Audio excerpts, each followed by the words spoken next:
E aí, pessoal, vocês podem ver, por exemplo, que o sarcolema aqui, né, configura a membrana plasmática rica em fibras colágenas que vai envolver essa fibra muscular. Já o sarcoplasma é o líquido que fica banhando de maneira intracelular as miofibrilas, rico ali, logicamente, em numerosas mitocôndrias para trazer essa energia. Já os túbulos T são invaginações, né, reentrances do sarcolema em contato com o meio extracelular. Isso vai viabilizar a condução do sinal elétrico. Vejam, as estruturas de túbulo T, como a própria definição diz, são as invaginações dessa membrana plasmática chamada sarcolema, facilitando a condução desse sinal. Então, os espaços entre as miofibrilas são preenchidos por líquido intracelular, né, o sarcoplasma, como nós falamos, com grande quantidade de potássio, íons como magnésio, fosfato, muitas enzimas proteicas também presentes aí, né? Além das mitocôndrias, como eu falei, que permitem aí uma quantidade, uma oferta maior de energia na forma de trifosfato e adenosina, que é o nosso ATP, nossa moeda energética. Esse retículo sarcoplasmático é extremamente importante porque vai circundar cada miofibrila, regulando quanto de cálcio intracelular vai estar presente ali, ou seja, regulando a concentração de cálcio intracelular, que vai ser bastante importante para o processo de contração muscular. Tá? Então, o retículo sarcoplasmático regula o armazenamento, a liberação e a recaptação desse íon tão importante para a contração, que é o cálcio. Em outros momentos, nós estudamos o metabolismo do cálcio, né, atrelado ali à vitamina D, ao paratormônio, à ativação hepática, a ativação renal e todo o seu processo de envolvimento do metabolismo desse cálcio com o aproveitamento, ou melhor aproveitamento desse cálcio a partir da vitamina D. Então, nós temos também um espaço chamado cisterna terminal do retículo sarcoplasmático, aqui ó, indicado, no local onde esse cálcio vai ser liberado, e nós temos também os túbulos longitudinais do retículo sarcoplasmático, que vão ter alta densidade de bomba de cálcio para liberar esse cálcio. Então, a gente já viu o quanto o cálcio também é importante na questão muscular, para além da questão do sistema nervoso, quando nós estudamos ali as sinapses e a importância que aquele cálcio tinha na exocitose dos neurotransmissores para a fenda sináptica, lembram? Aqui também o cálcio tem uma importância ímpar. E agora vamos olhar com mais calma, mais cuidado para a unidade chamada sarcômero, né? Vocês podem ver aqui, ó, a miofibrila, formada de unidades menores, ó, sarcômero, daqui, dessa extremidade até essa outra, nós temos um sarcômero, tá? E o sarcômero é composto por partes, né? A saber, a linha Z, olha a linha Z aqui, bonitinha. A banda I, tá aqui nessa parte. A banda A, delimitada nessa região. A banda H e a linha M. Vamos falar de cada uma dessas partes que compõem aí o sarcômero. Vamos começar pela linha Z, né? Que são, na verdade, duas linhas aqui, ó. Aqui tem uma e aqui tem outra. Duas linhas escuras que delimitam ali o sarcômero. Então, o sarcômero ele começa na linha Z e termina na linha Z, né? Isso é o que delimita aqui, ó, o tamanho do sarcômero. A banda I, que é essa região aqui, uma faixinha mais clara, composta de filamentos de actina, tá? Já a banda A está formada ali de filamentos de miosina com a extremidade dos filamentos de actina também, sobrepostos ali, filamentos finos de actina e filamentos grossos de miosina. Já a banda H é essa regiãozinha aqui mais central, clarinha, presente aqui no meio do sarcômero, né? Apenas ali com parte da banda A com filamento só de miosina. E a linha M, uma linha escura, delimitada aqui, ó, apenas com proteínas que alinham e organizam a miosina. Então, o sarcômero ele é subdividido em bandas e linhas. Tá? Que componentes proteicos, por exemplo, estão formando o processo de contração muscular esquelética? Né? Nós temos várias proteínas envolvidas para que ocorra um processo de contração. Além dos componentes proteicos, nós temos também componentes inorgânicos, né? Como, por exemplo, o cálcio. E temos também o trifosfato de adenosina, mais uma vez, a presença do ATP para que eu tenha contração. Então, para que eu tenha uma efetiva contração muscular esquelética, eu preciso de algumas proteínas, eu preciso da moeda energética trifosfato de adenosina, ou ATP, e preciso do íon cálcio. Então, condições fundamentais para ocorrer uma contração, esses três elementos, proteínas, ATP e cálcio. Vejam mais uma vez aqui uma representação esquemática do sarcômero, os filamentos grossos de miosina, os filamentos finos de actina, né, a linha Z aqui. Vamos estudar os componentes do processo de contração. Vamos começar pelas proteínas, né? Por exemplo, a actina, miosina, a tropomiosina, a troponina, a titina e a nebulina. Exemplos aí de proteínas que estão envolvidas no processo de contração do músculo esquelético. Vamos começar pela actina, né? A actina é importante tanto quanto a tropomiosina e a troponina. Então, o filamento de actina ele é formado primeiramente desses glóbulos, dessas bolinhas, dessas actinas monoméricas, ou seja, mono, uma, né, unidade, ou globular, pela sua forma, né, de glóbulo redondinho. Então, essa actina ela se polimeriza. Pequenas bolinhas globulares, actina monomérica, ela vai sofrer um processo de polimeração, ou aliás, polimerização. Então, essa actina ela é polimerizada, né, formando dois filamentos de actina do tipo F, que é um filamento fino. Então, o que é que acontece? Para que eu possa formar a actina filamentosa, eu vou ter que ter a estruturação a partir da actina monomérica, que ela vai se organizar, se polimerizar em dois fios finos, que vão se entrelaçar e formar a actina filamentosa. Tá? Uma outra importante proteína também é a nebulina, que vai controlar o tamanho do filamento de actina. Isso é bem interessante. Então, vejam que a actina monomérica está aqui sozinha, depois ela se organiza em dois filamentos que se entrelaçam, formando a actina filamentosa. E entra em ação também a proteína nebulina controlando o tamanho dessa actina, para ela nem ser grande demais nem pequena demais. É interessante? Já a tropomiosina são dímeros. Dímeros é em número de 2, né? Em pares. 2 unidades ali. Cadê a tropomiosina? Aqui, ó. 1, 2 proteínas do tipo tropomiosina, por isso que eu chamo isso de dímero. Então, dímero presente aí ao longo de todo o filamento de actina. Tá? Quando está em repouso, recobre os sítios, o músculo estando em repouso, a tropomiosina recobre os sítios de ligação da actina, impede a conexão, a atração com a miosina e, consequentemente, o processo de contração. Então, a tropomiosina ela meio que regula ali, ela controla, né, a atração entre a actina e a miosina no processo de contração. Tá? Resumindo, o filamento de actina ele é composto de dois filamentos helicoidais de actina F, formados a partir da actina monomérica, né, e dois filamentos de molécula de tropomiosina, que se encaixa no meio dessa actina, ligando a extremidade de cada molécula ao complexo que vai iniciar a contração. E o complexo troponina, que na verdade a troponina ela é uma proteína, né, formada de 3 subunidades. A gente tem a troponina T, a troponina I e a troponina C, presente ali em cada dímero de tropomiosina. Olha aqui onde está a troponina, formando aí complexos proteicos. O que a troponina faz? Ela influencia na capacidade da tropomiosina inibir a ligação da miosina com a actina. Então, está lá no controle também do processo de contração. A troponina do tipo T se ligando à tropomiosina. A troponina do tipo I facilitando a inibição da ligação da miosina com a actina pela tropomiosina. E a troponina C, que lembra cálcio, se liga ao cálcio e promove o movimento da tropomiosina e a contração do sarcômero. É muita proteína envolvida, né? Aqui a gente consegue ver o filamento de actina, né? Entrelaçado aqui, ó. Dois filamentinhos entrelaçados, né? De actina F. Dois filamentos de tropomiosina, também aqui na região, se encaixando nos espaços, nos sulcos de filamento de actina, junto ali, tá? Ligada a uma extremidade de cada molécula de tropomiosina, está o complexo troponina, que inicia a contração muscular. Então, olha que bonito.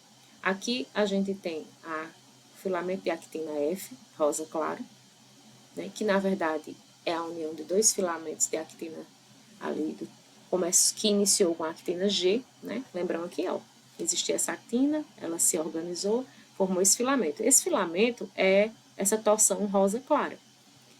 Envolvendo ela, existe uma torção rosa mais escurinha, que é a tropomiosina, controlando a disponibilidade dessa actina fazer ou não contração com a miosina, que ainda vem aí, a gente nem falou ainda da miosina.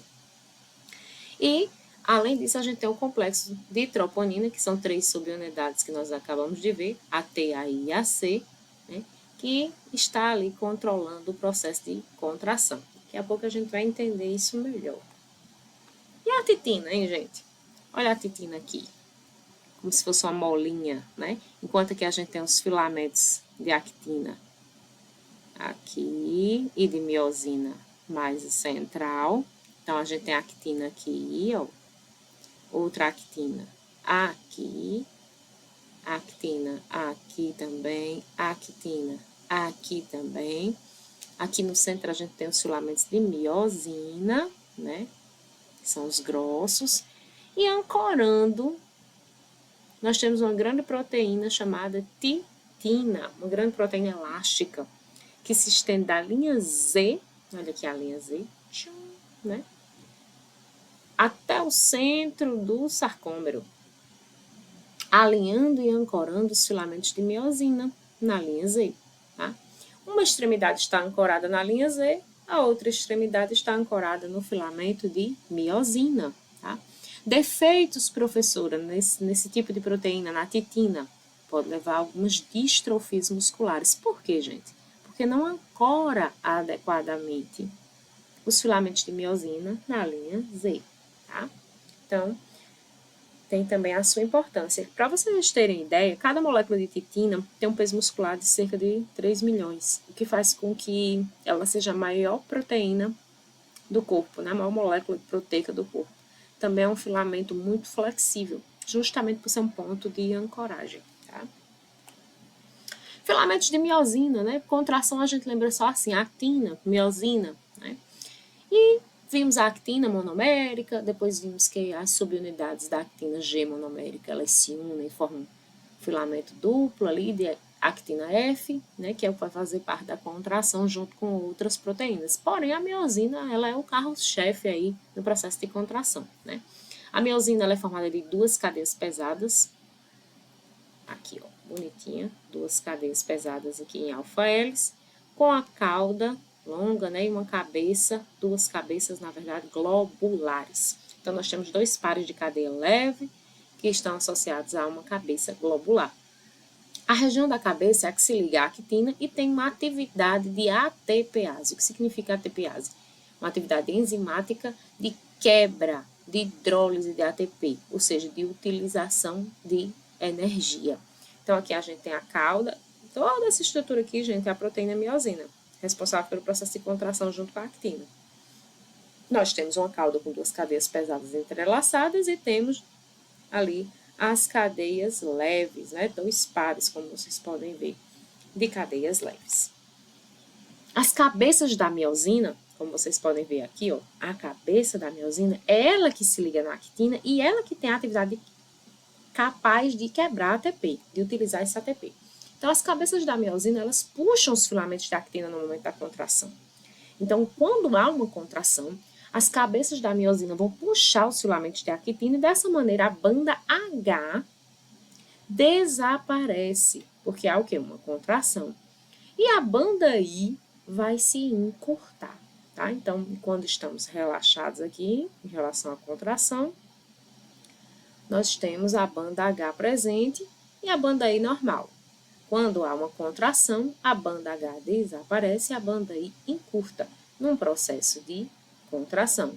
Já no processo de relaxamento, a banda H volta ao seu status normal e a banda I também. E como ocorre o mecanismo geral de contração muscular, né? Como que ocorre de maneira geral o processo de contração muscular? Então, em 8 passos, de maneira resumida, nós conseguimos trazer para vocês esse processo de maneira objetiva, né? Aqui vocês podem ver uma placa motora, uma junção neuromuscular, onde a gente tem ali uma conexão, né, via sinapse, entre uma célula do sistema nervoso e uma célula muscular. Então, juntando aí a aula de sinapse do sistema nervoso com a aula de contração muscular. Essa estrutura que vocês veem aqui é uma junção neuromuscular, né, uma placa motora, tá? E nela, os potenciais de ação vão cursar pelo nervo motor até as terminações da fibra muscular, constituída aí a sinapse, né? Então, essa célula nervosa, esse nervo, secreta um neurotransmissor acetilcolina. Essa acetilcolina age na membrana da fibra muscular, nos receptores pós-sinápticos ali na fibra muscular, abrindo os canais de cátions, no caso de sódio, fazendo com que esse sódio ele entre nessa fibra muscular.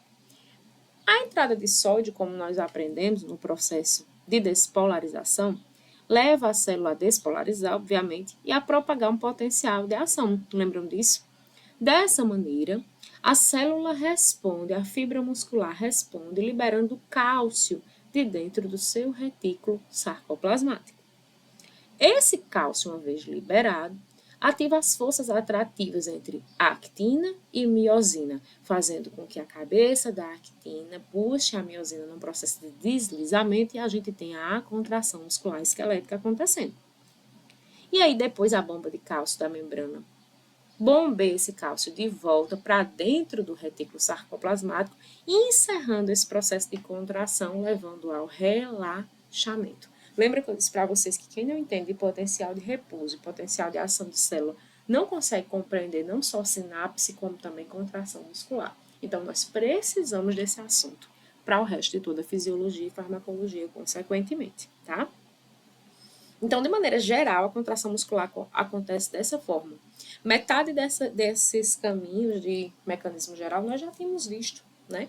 Potencial de ação, nervo secretando o neurotransmissor acetilcolina, essa acetilcolina ganhando a fenda sináptica, agindo nos receptores pós-sinápticos da fibra muscular, levando à entrada de sódio, uma despolarização, uma propagação de um potencial de ação, e isso faz com que essa célula fibra muscular responda liberando cálcio de dentro do seu retículo sarcoplasmático, o que faz com que esse cálcio disponível leve à contração entre os filamentos de actina e miosina. Na verdade, leva ao deslizamento, ao encaixe das proteínas.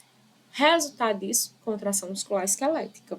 E para sairmos dessa contração, né, voltarmos ao relaxamento, esse cálcio ele é recaptado novamente por uma bomba, que leva esse cálcio, devolvendo ele de volta de onde ele saiu, que no caso é o retículo sarcoplasmático. Isso leva ao relaxamento. Em relação a mecanismos moleculares da contração muscular, nós podemos dividir todo o processo de contração em etapas. Vamos iniciar? Então, a primeira etapa delas é o potencial de ação lá na junção neuromuscular ou placa motora, sendo gerado e invadindo aqueles túbulos T. Lembram aqui que a gente falou em algum momento? Lá no comecinho dos túbulos T? Aqui, ó. Né? O retículo sarcoplasmático. E aí, voltando aqui, esse potencial de ação invade os túbulos T e faz com que a saída de cálcio aconteça. Então, ocorre a saída de cálcio, a presença do cálcio, esse cálcio vai se ligar na troponina, lembrando aquela subunidade C da troponina, e desloca a troponina e a tropomiosina. Então, vejam, vem um potencial de ação, o túbulo T libera o cálcio do retículo sarcoplasmático, esse cálcio segue se encaixando na troponina, que está conectada com a tropomiosina, tá? E aí os íons cálcio ativam as forças entre os filamentos de miosina e actina, iniciando um processo de contração, tá? E aí vai ocorrer o deslocamento da tropomiosina e da troponina. Os sítios de ação da actina vão ficar livres para a miosina. Então, é a presença do cálcio que faz o complexo troponina-tropomiosina se deslocar, deixando a actina disponível para se ligar à miosina e fazer com que a contração aconteça. Então, a partir daí, a miosina consegue se ligar na actina para promover a contração, obviamente, com custo energético, com gasto de ATP. E esse ATP é quem fornece a energia para que esse processo de contração possa continuar. Depois da ligação, a miosina arrasta e contrai a actina, interagindo através de pontes cruzadas, ou seja, os filamentos de miosina e actina formam pontes e isso faz com que a miosina arraste a actina, contraindo a musculatura. Veja que isso é molecular. Em seguida, contrai um pouco mais, gastando o restante de ATP que sobra. Então, a miosina, junto com a actina e com o ATP, é a contração muscular ativa, fundamental acontecendo, tá? E aí, uma segunda molécula de ATP é necessária para se ligar à miosina, para que ela volte à sua posição original. Então, você gasta um ATP para contrair e gasta mais um ATP para voltar para a configuração ou conformação original, que é o estado de relaxamento. E aí, vejam, depois que o segundo ATP se liga, a miosina se desloca para a sua posição original e pode depois se ligar novamente à actina se for fazer uma nova contração. É muito lindo esses processos. São lindos. E aí, por fim, para impedir que outra contração ocorra, o retículo sarcoplasmático vai lá e sequestra novamente o cálcio através de quê? De uma bomba de cálcio. Ô, professora, então por que esse cálcio, ao sair daqui, ele não volta por difusão? Gente, lembrem que esse é um processo contra o gradiente de concentração, um processo com gasto energético. Então, vou gastar energia para contrair, vou gastar energia para relaxar também. E vou fazer com que a bomba de cálcio trabalhe puxando o cálcio de onde ele está menos concentrado de volta para onde ele está mais concentrado, que é dentro do seu retículo sarcoplasmático, ali nas regiões de túbulo T. Então, para impedir que outra contração aconteça, o retículo sarcoplasmático vai lá, capta esse cálcio de volta, através da bomba, com gasto energético, né? E aí a troponina e a tropomiosina voltam para a sua posição original, bloqueando novamente a actina, impedindo a ligação da miosina. Então, contração muscular não é só actina e miosina, tá? Contração muscular é actina, é miosina, né? É troponina, tropomiosina, é ATP e é cálcio também. Isso é a cara de uma questão de prova. Em relação à musculatura esquelética, é isso. Vou dar uma pausa aqui, a gente entra na terceira parte da aula para que nós finalizemos os próximos 7 slides sobre a musculatura agora lisa.